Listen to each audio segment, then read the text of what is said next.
Hello everyone, welcome to Arrive online classes. This is Praveen here. और आज का MCQ bio के लिए है। A man whose father was color blind and mother is normal marries a woman who had a color blind mother and normal father.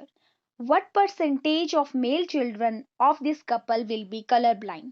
अब statement को देख के कई बार कुछ लोग चकरा भी जाते हैं। इवन ये स्टेटमेंट बिल्कुल सिंपल है, लेकिन इतना बड़ा सा स्टेटमेंट देख के, क्योंकि एक क्वेश्चन में तीन स्टेटमेंट्स छिपी हुई हैं, तीन कहानियां अलग अलग है, समझते हैं इजिली इस क्वेश्चन को। पहली बात, जेनेटिक्स से क्वेश्चन पूछा गया है। जो आपके जेनेटिक डिसऑर्डर्स हैं वहां से क्वेश्चन है। कलर ब्लाइंडनेस से क्वेश्चन है।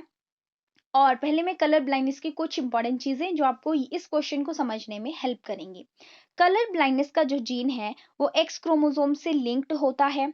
और अगर ये फीमेल में इस कंडीशन में है तो इस केस में फीमेल कैरियर होती है, एक जनरेशन से दूसरे को पास करेगी। अगर ये कंडीशन इस तरह से दोनों एक्स क्रोमोसोम के ऊपर कलर ब्लाइंडनेस वाला जीन आ जाता है तो ये फीमेल कलर ब्लाइंड होती है। और अगर मेल में एक ही एक्स क्रोमोसोम होता है तो उसके पास अगर एक जीन है तो ये मेल भी कलर ब्लाइंड होंगे। ये दोनों ही क्या है, कलर ब्लाइंड होंगे, इनको ये बीमारी होगी। ठीक है, ये चीजें आपको पता होनी चाहिए।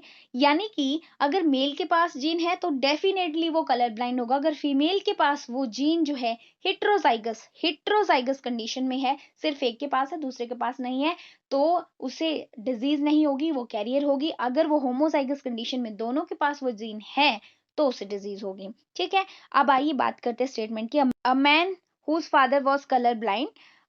अब एक मेल की बात की गई है, इस तरह के क्रोमोसोम रहते हैं, उसका फादर जो था कलर ब्लाइंड था, तो यानी कि फादर से उसे वाई क्रोमोसोम मिला है। एक्स क्रोमोसोम का कोई फर्क नहीं है, वाई क्रोमोसोम पे कोई जो कलर ब्लाइंडनेस का जीन है नहीं होता है। मदर इज नॉर्मल, तो उसका जीनोटाइप ये रहेगा। ठीक है, marriage with a women who had a colour blind mother. अब इसकी शादी हुई है एक फीमेल के साथ जिसकी मदर कलर ब्लाइंड थी।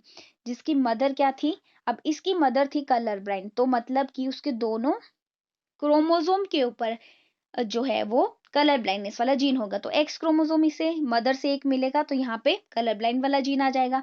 नॉर्मल फादर है तो अगर इस तरह से नॉर्मल फादर तो नॉर्मल एक्स क्रोमोसोम एक उसमें आएगा।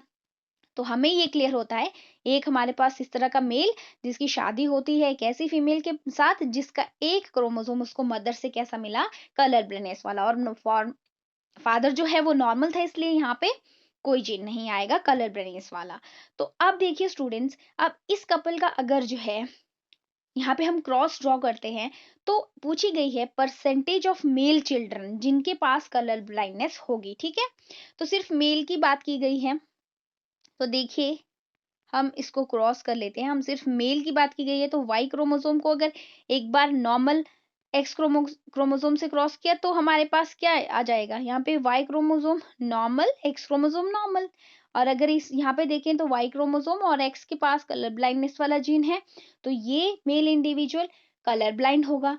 तो ये नॉर्मल, ये कलर ब्लाइंड, यानी 50-50। तो हमारे पास यहाँ इस क्वेश्चन का सही आंसर क्या हो जाएगा, ऑप्शन बी, 50%। राइट, तो ऑप्शन बी करेक्ट हो गया। इस तरह के और भी क्वेश्चन बहुत ज्यादा इंपॉर्टेंट आपके बन जाते हैं जेनेटिक डिसऑर्डर से, उनको भी गो थ्रू कीजिए स्टूडेंट्स, वो भी इंपॉर्टेंट है। हम और भी जेनेटिक्स के क्वेश्चन देखेंगे। देखिए, हमारी ये सीरीज अब पहुंचने वाली है 200 क्वेश्चन तक। आपको पता है, जब भी हम एक क्वेश्चन डिस्कस करते हैं उसका कंसेप्ट भी डिस्कस करते हैं, कुछ एडिशनल क्वेश्चन अगर वहां से बनते हैं वो भी हम डिस्कस करते हैं। इसलिए ये आपकी सीरीज जो है बहुत ज्यादा इंपॉर्टेंट आपके लिए है। और आप इसको, अगर आपने प्रीवियस क्वेश्चन इसके नहीं देखे हैं तो आप इसको जरूर देखें, आपको बहुत हेल्प करेंगे स्टूडेंट। बायो रिलेटेड एग्जाम के लिए ये सीरीज बेस्ट है। मिलते हैं हम नेक्स्ट वीडियो में। Thank you so much for watching, have a nice time and take care.